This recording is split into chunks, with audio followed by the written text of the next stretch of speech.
So Ichatha Aquatics here, and today what I want to do is I want to do a walk around of my fish room again and go through what I'm going to do on this channel going forward, kind of with the direction that I'm going to go in this channel. There's been a lot of updates in the fish room, a lot of things that are breeding now, and I want to go through and share that with you, and then talk a little bit about the direction that I'm going to be filming in the channel in the future.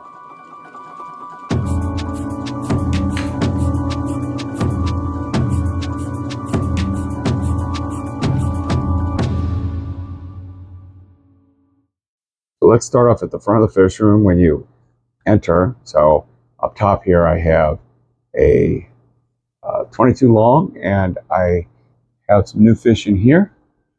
I got rid of the Turkana jewel cichlids, sent them to be sold off, and I collected these from the wild. So I think these are metallic rainbow shiners. So hopefully I'll be able to breed those. And then in the back, you can kind of see peeking out, I've got some mollies too. So I got, I believe, 2 females and 1 male. And hopefully breed those. Moving down one, I have another bookshelf tank. And in here I have some endlers, some Santa Maria endlers, and also some blue dream shrimp. So you can see there's the blue dream shrimp, or crystal. Not really, I don't think they're blue dream, but basically they're a blue shrimp. And they're from a very high quality, I think they're called crystal blue shrimp. And they're from a very good breeder in the area. So I have those, and also here's another one. Move it a little closer.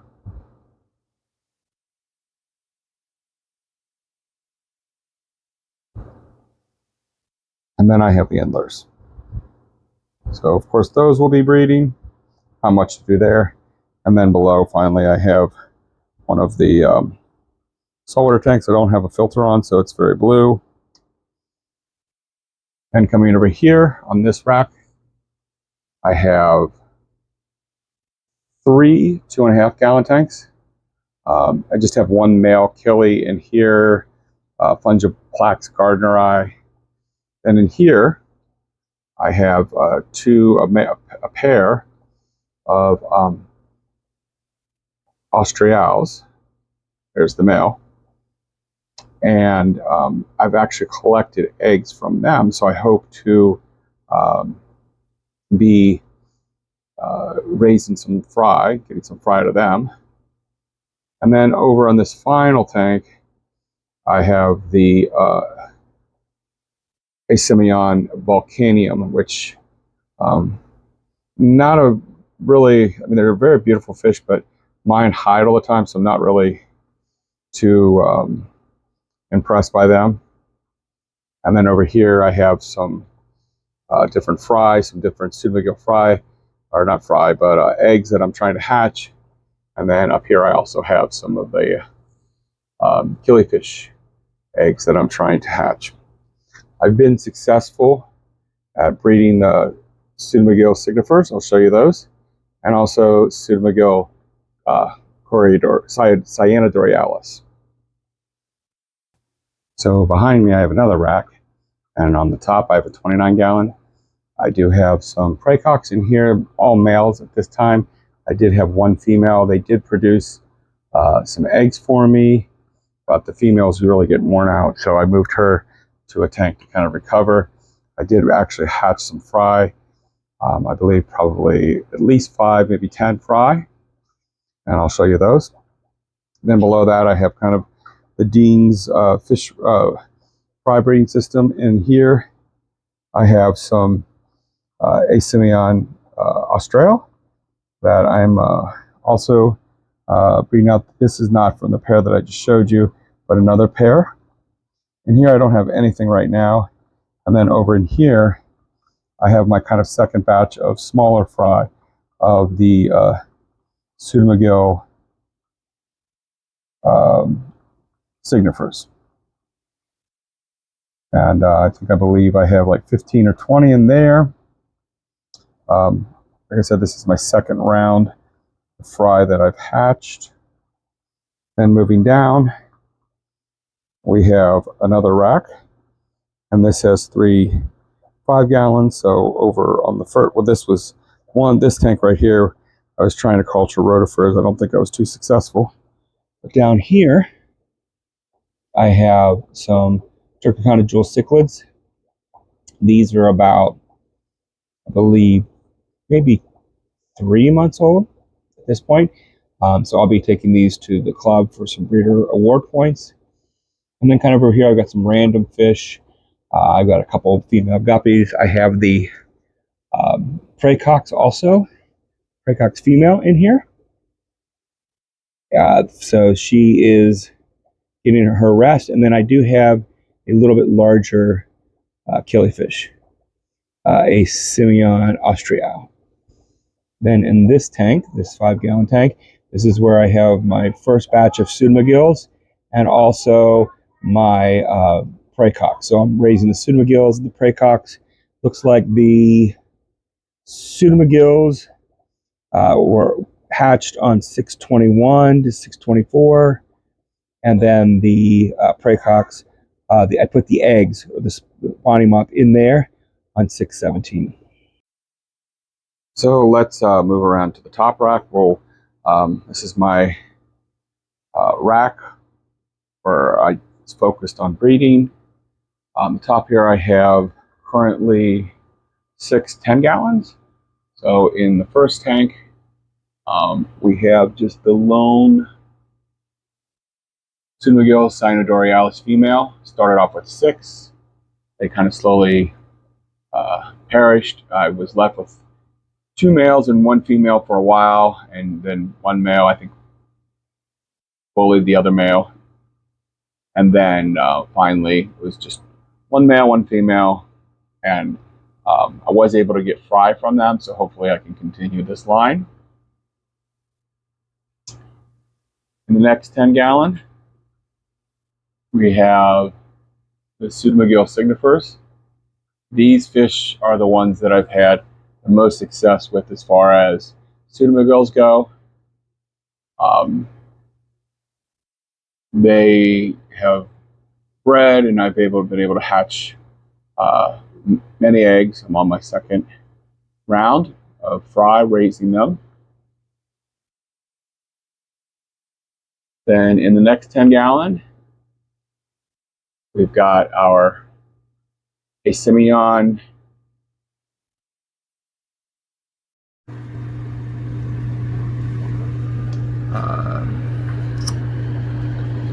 Simeon Austrial. This one I purchased at the Back to the Bay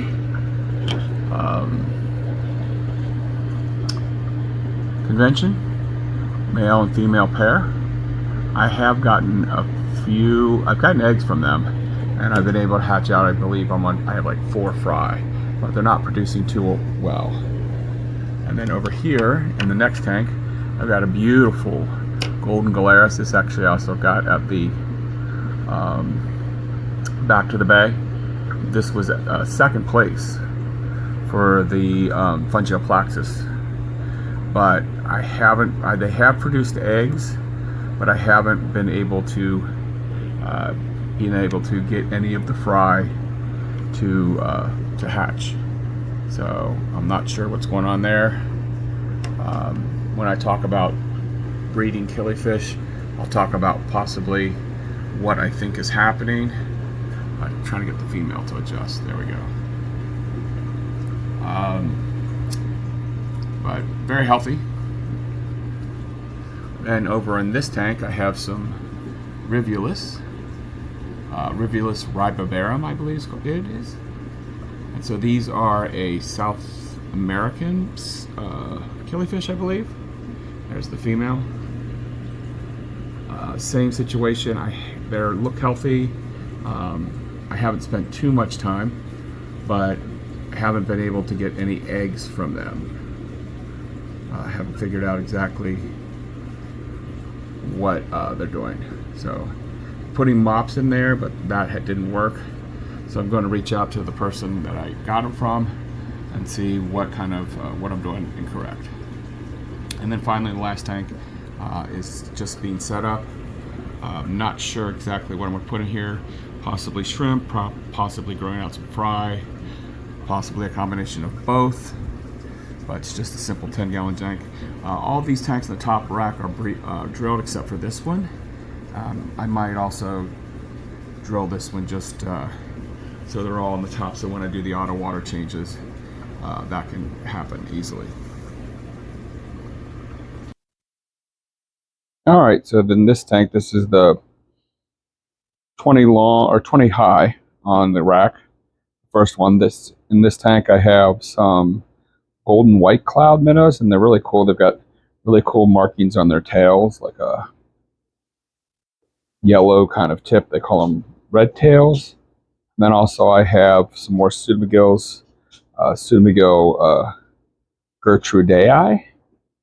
Got some of those. And these are kind of just growing them out. I haven't started breeding them.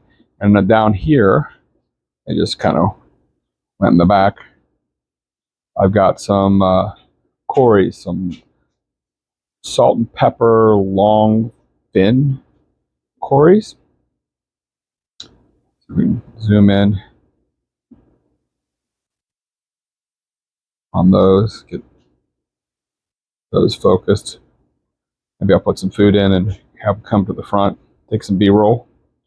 But I've got a few of those. I think, purchase 5. I'm not sure how many I have left. I feel like I only have 3 left. So either I'm going to find some more, or I won't be able to breed those. And then in this container right here, I have some blue mystery snails that kind of trying to grow up in here.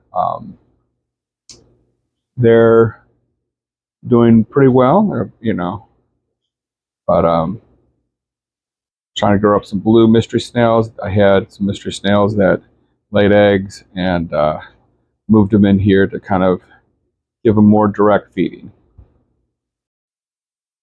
So in this tank, I have some Goodeids. These are called San Marcos Goodeids. They are endangered. They're from Mexico. They are a live bear, and I believe they're already producing babies. You can see they're at all different stages. And there's even a few. You see one of the little guys down here. I just popped off, but they're right here. Some of the smaller ones. So that's a live bear. Then over on this tank right here, another 20-gallon. This is where I have my Odessa barbs. They're still kind of coloring up, but some of them are getting that red color. So not quite ready. They may be ready to breed. They're still kind of young, but they're doing well. Got them in May, I believe, April, May, and then been working with them, getting them all, growing them up. So moving on this side of the rack, it's still kind of incomplete. So what I have here is I have this betta tank. This is going to be leaving. And then I have a saltwater reef tank right here. And I'm going to be breaking this tank down and turn it into a freshwater tank. And I'm going to be putting the Pseudomygill cynodorialis fry in here once they get a little larger. I'm going to move this down, and then I'll put another 20-gallon in here. So I'll have the tank, this tank right here, and this is going to hold the brackish Pseudomygill cynodorialis, which these are the fry right here. I have quite a few of them. See if I can kind of zoom in and get a picture for you of them. There's some right there. Yeah. A bit hard to focus on those guys. There they go. So there's the Sumigil Cyanidorialis. They're doing well. There's some more over here, so I can focus on them. They're very quick. They move around very quick. They're very kind of darty fish. But hopefully with these, I'm going to have a large enough colony to do another round. So I believe I probably have somewhere about 15 of them, maybe somewhere between 15 and 20 of them. And if I can get maybe 12, that will be a good number to continue another round with them breeding. So let's go down to the bottom rack. So in the bottom rack, I have my Turkana jewel cichlids. This is their second spawn. The first spawn I showed you earlier with the ones that were, I believe, like 3 or 4 months old. These were hatched on 6/25 or 6/28. And so these are a little older than a month, about a month old. And the reason I have more now is because I removed everybody, all the other jewel cichlids that were eating them, and only left the parents in. And the parents have been very good parents. And I have around 40 to 50 fry. They're all doing really well. They're all very healthy. They're starting to get their little black stripe. I also have some Synodontis catfish in here. And they're also doing well. So I am considering taking the fry out possibly and moving them to a 20-gallon tank to grow them out. So they're about 3 or 4 months old. And trying to offload them hopefully in one group, either to a store or possibly to a wholesaler. Because if I have 40 or 50, I don't really want to try to sell those at a club, and I don't think I'm ready for shipping just yet, but maybe in the future. So if I do that, then hopefully the pair will breed again. And then finally, in the last tank down here,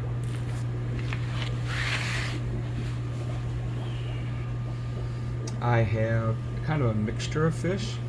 I have some Yucatan guppies, I have a pair of angelfish, and I have 2 different types of rainbows. I have a Boesemani and a, what's the other kind? Boesemani and Parva. Melitania Parva and Boesemani.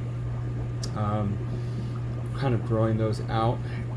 Not ready to work with them just yet. The angelfish I did have in a 20-gallon, and the female kept spawning and laying eggs, but the male I don't think is fertilizing. I did put them in here, and the female did lay eggs again, but once again the eggs keep fungusing up. I've also tried pulling them and putting them in a separate tank with methylene glue, still fungusing up. So I don't think the male is fertilizing. He doesn't seem to be showing a lot of attention to the female, and so I think he just might be done. He might be done breeding. She's not. I do have a couple other possibly a pair of angels that I can breed, so I'm not sure exactly what I'm going to do, but right now they're not producing.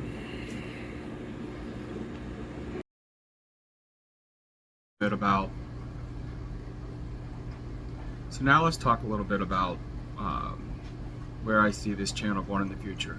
So I've had a lot of experience in saltwater. I've had over 20 years in saltwater, keeping saltwater reef tanks. I still enjoy the reef tanks that I do have, but I've really kind of moved into freshwater, and specifically most recently into breeding freshwater fish.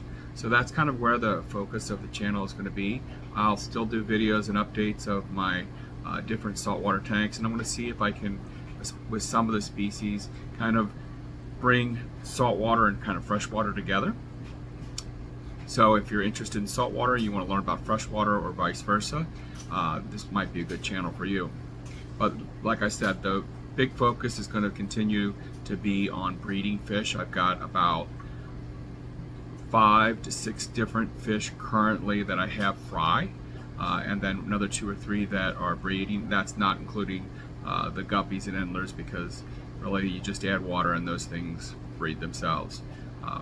But what I would like to do, and what I've kind of seen when I've been doing research on YouTube, is that there's not a lot of specific videos about how to breed certain species of fish. And many times when they give you the information on how to breed that fish, they kind of leave out some really important information that I've either had to learn on my own, or I've had to, fortunately I belong to some really good fish clubs with some master breeders, and they've been able to kind of give me some tips. So I'd like to bring that information to the masses through YouTube. So when I breed a fish and then I bring it all the way to like a sellable size or juvenile size, I'm going to go back and I'm making clips and videos as I'm going through the process. Then I'm going to put a video together on that specific fish and how I bred it. And so I'll be coming from a perspective of someone who's bred these fish for the first time. I feel like that's something that's good information. There's not a lot of information out there in the hobby on those specific fish or people doing that, except for maybe 2 or 3 different people. So I think I can add something to the hobby, especially coming from someone who's just doing it kind of for the first time. So if you're in my situation where you're new to the hobby and you just want to start breeding fish, you can watch my videos and kind of get a perspective as to what it would be like to breed fish from someone who's never bred fish before. I've been in the freshwater hobby for about 1.5 years, and I really started breeding fish probably less than 6 months ago, other than like guppies and endlers. I think I had my first fry hatch out for me, the Turkagana jewel cichlids. The first fry hatched out in April, so we're talking maybe 3 to 4 months, and right now I have 6 different fry that I'm hatching out and that I'm breeding out. So what that should show is that breeding freshwater fish is not, it's difficult. Well, I'm not going to say it's easy, but it's not impossible. And even if you don't want to do it at the scale that I'm doing it at, with like a whole fish room, having 2 tanks, having maybe a display tank and then having a 20-gallon tank, you can breed fish. Or having your display tank and then having a 20-gallon and maybe a 10-gallon tank. You have a lot of different ways and possibilities that you can breed some fish, and you don't have to do it on the scale that I'm doing it on. So that's what I plan to show in my future videos. Like I said, I will still do updates and things like that on my saltwater tanks and my freshwater tanks, and I still will do some aquascaping videos and some videos about maintaining tanks, but I really don't want to repeat a lot of things that I see a lot of on YouTube. I want to make videos on things on YouTube that there is a lacking of information. So if you like these videos, please consider subscribing to the channel. Give me a thumbs up, and I hope to see you on the next video.